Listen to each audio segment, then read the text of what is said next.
Let's authorize the Violence Against Women Act, which has been law for 27 years.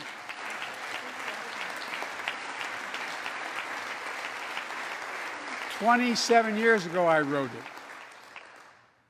It'll close the act that has to be authorized now, will close the boyfriend loophole to keep guns out of the hands of abusers. The court order said this is an abuser. You can't own a gun. It's to close that loophole that existed. You know, it's estimated that 50 women are shot and killed by an intimate partner every month in America.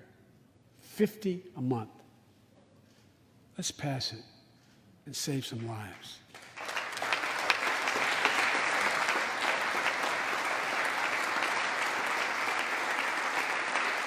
And I need not tell anyone this, but gun violence has become an epidemic in America. The flag at the White House was still flying at half-mast for the 8 victims of the mass shooting in Georgia, when 10 more lives were taken in a mass shooting in Colorado. And in the week in between those two events, 250 other Americans were shot dead in the streets of America. 250 shot dead. I know how hard it is to make progress on this issue. In the 90s, we passed universal background checks, a ban on assault weapons and high-capacity magazines that hold 100 rounds that can be fired off in seconds. We beat the NRA. Mass shootings and gun violence declined. Check out the report over 10 years. But in the early 2000s, the law expired. We've seen daily bloodshed since. I'm not saying if the law continued, we wouldn't see bloodshed.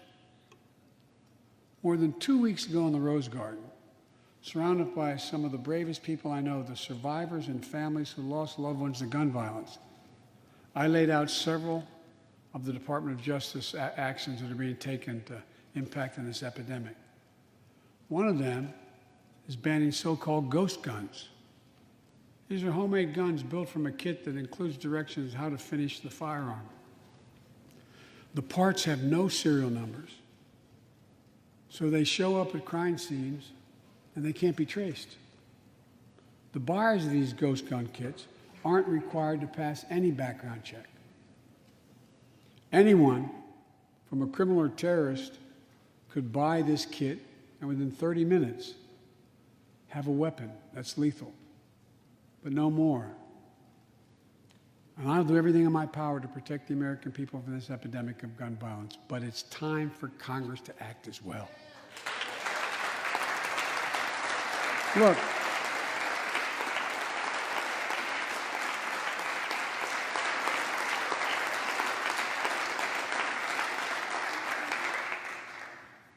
I don't want to become confrontational, but we need more Senate Republicans to join the overwhelming majority of Democratic colleagues and close the loopholes required in background check purchases of guns. We need a ban on assault weapons and high-capacity magazines. And don't tell me it can't be done. We did it before and it worked. Talk to most responsible gun owners and hunters. They'll tell you there's no possible justification for having 100 rounds in a weapon. What do you think, deer wearing Kevlar vests? They'll tell you that there are too many people today who are able to buy a gun, but shouldn't be able to buy a gun. These kinds of reasonable reforms have overwhelming support from the American people, including many gun owners. The country supports reform, and Congress should act. This shouldn't be a red or blue issue. And no amendment to the Constitution is absolute. You can't yell fire in a crowded theater. From the very beginning, there were certain guns, weapons, that could not be owned by Americans. Certain people could not own those weapons ever. We're not changing the Constitution. We're being reasonable. I think this is not a Democrat or Republican issue. I think it's an American issue. And here's what else we can do. Immigration has always been essential to America. Let's end our exhausting war over immigration. For more than 30 years, politicians have talked about immigration reform and we've done nothing about it. It's time to fix it. On day one of my presidency, I kept my commitment and sent a comprehensive immigration bill to the United States Congress.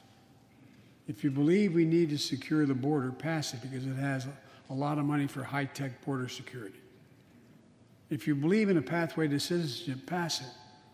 It's over 11 million undocumented folks, the vast majority of here overstaying visas. Pass it. We can actually, if you actually want to solve a problem, I've sent a bill to take a close look at it. We also have to get at the root problem of why people are fleeing, particularly to our southern border from Guatemala, Honduras, and El Salvador. The violence, the corruption, the gangs, the political instability, hunger, hurricanes, earthquakes, natural disasters. When I was president, when I was vice president, the president asked me to focus on providing help needed to address the root causes of migration. And it helped keep people in their own countries instead of being forced to leave. The plan was working, but the last administration decided it was not worth it. I'm restoring the program and asked Vice President Harris to lead our diplomatic effort to take care of this. I have absolute confidence she'll get the job done. Now look, if you don't like my plan, let's at least pass what we all agree on. Congress needs to pass legislation this year to finally secure protection for dreamers. The young people have only known America as their home. And permanent protection for immigrants who are here on temporary protective status who came from countries beset by man-made and natural-made violence and disaster, as well as a pathway to citizenship for foreign workers who put food on our tables. Look,